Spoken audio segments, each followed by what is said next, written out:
நியாயம் தாங்க ஜெயிக்கும், தர்மம் தாங்க ஜெயிக்கும். ஆனா அது கொஞ்சம் லேட்டா ஜெயிக்கும்.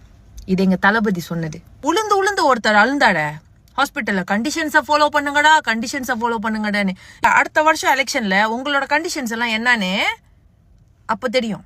இல்ல போலீஸ் அதிகாரிகள் வந்து வெத்தலை பாக்கு போட்டுக்கிட்டு இருந்தாங்களோ? கூட்டத்துக்கு நடுவுல தான் வந்து பாதுகாப்பு கொடுக்கற வேலை.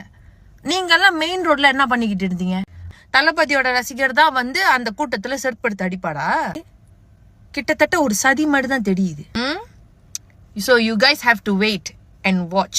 Number 1, தளபதின்றதை தாண்டி, அவருடைய ரசிகர்ன்றதை தாண்டி, நான் லாஜிக்கா சில விஷயத்த தமிழ்நாட்டு கவர்மெண்ட்க்கும் தமிழ்நாட்டு போலீஸ் அதிகாரிகளுக்கும் அதுக்கப்புறம் சட்டு நாங்க போய் டக்குன்னு அழுந்தாங்களே அவங்களுக்கும் கேட்க வேண்டிய சில கேள்விகள் இருக்கு. 1வது, தளபதி வந்து நடத்துற பிரச்சாரம் இது கிடையாது. ஓகே, அவர் 2 மாநாடு நடத்திட்டாரு, இன்னும் 2-3 இடத்துக்கும் அவர் போயிட்டாரு. ஸோ இது வந்து ஃபர்ஸ்ட் டைம் கிடையாது.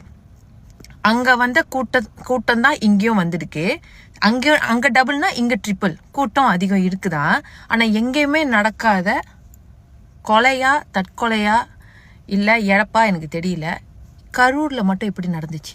அதுக்கப்புறம் தமிழ்நாட்டோட கட்சி கொடி டிவிகேயோட ஆம்புலன்ஸ்ல தேசிய கொடி போட்டிருந்தா கூட ஒத்துக்கலாம். அது எப்படி கரெக்டா ஆம்புலன்ஸ் மேல தளபதியோட டிவிகே கட்சி கொடி வந்துச்சு?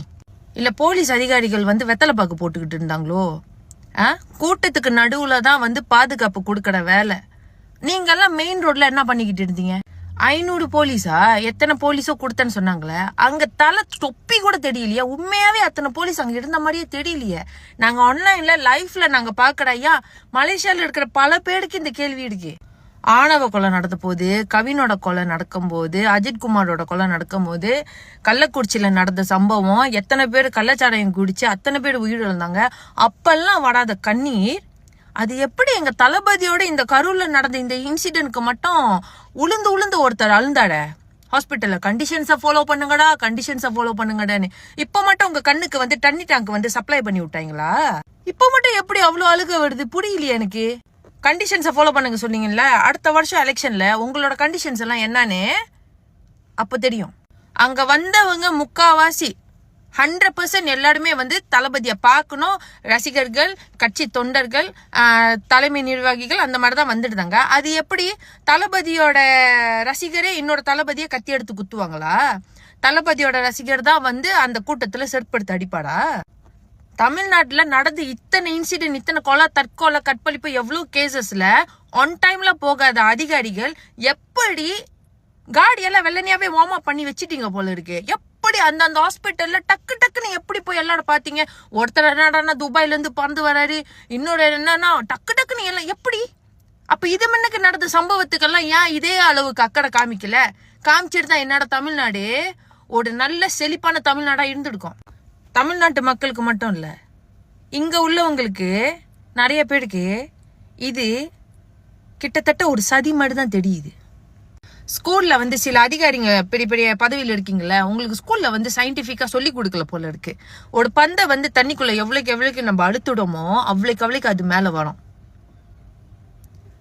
நியாயம் தாங்க ஜெயிக்கும், தர்மம் தாங்க ஜெயிக்கும். ஆனா அது கொஞ்சம் லேட்டா ஜெயிக்கும். இது எங்க தளபதி சொன்னது, சரிங்களா? சோ உண்மை வெளியே கூடிய சீக்கிரம் வரப்போகுது. நாங்க எல்லாருமே பார்க்க தான் போறோம். So you guys have to wait and watch. எவ்வளவுக்கு நீங்க நெருக்கடி கொடுக்குறீங்களோ அவ்வளவுக்கு அவரோட வெற்றி பாதையை நீங்க திறந்து விடுறீங்க. 2026 எலெக்ஷன் வரும். மலேசியர் மக்கள் நாங்களும் அதுக்கு தான் வெயிட் பண்ணிக்கிட்டு இருக்கோம்.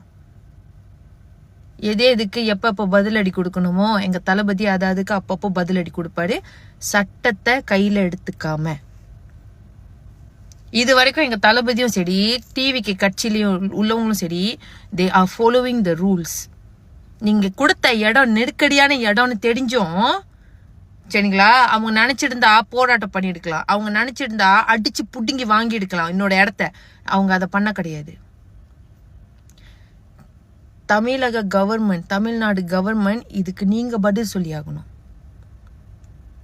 அவருக்கு வர கூட்டம் அலமோதோன்னு தெரிஞ்சோம் நீங்க ஏன் அவ்வளோ நெருக்கடியான, நான் சொல்லணும்னு அவசியம் இல்லை, மக்கள் அத்தனை பேர் சொல்றாங்க தானே.